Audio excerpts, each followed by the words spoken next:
দর্শক, আপনারা দেখতে পাচ্ছেন সামনের রাস্তা কিন্তু একেবারেই ফাঁকা।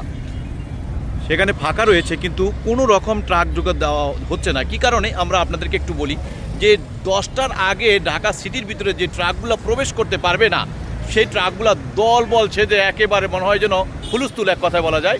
তারা হলো ঢাকার প্রবেশ মুখে এমনভাবে ব্লক করে রেখেছে, যারা যাত্রীবাহী গাড়ি রয়েছে, এখানে অ্যাম্বুলেন্স রয়েছে, অনেক গাড়ি কিন্তু আটকা পড়ে গেছে শত শত। দর্শক, আমরা দেখলাম যে একেবারে এই মুহূর্তে হেমায়তপুর পর্যন্ত তারা এই রাস্তাটি এখন মূল্য ব্লক হয়ে আছে এই ট্রাকের জন্য। শুধু ট্রাকের এই অনিয়মের কারণে আজকে এলো এই যে পুলিশ প্রশাসন যারা রয়েছেন তারা কিন্তু রাস্তাটা ব্লক করে দিয়ে আটকে রেখেছেন। কারণ শুধুমাত্র আজকে যদি বন্ধ না করে তাহলে তাদের কিন্তু এই নিয়ম কানুনগুলো আর রোধ করা যাবে না।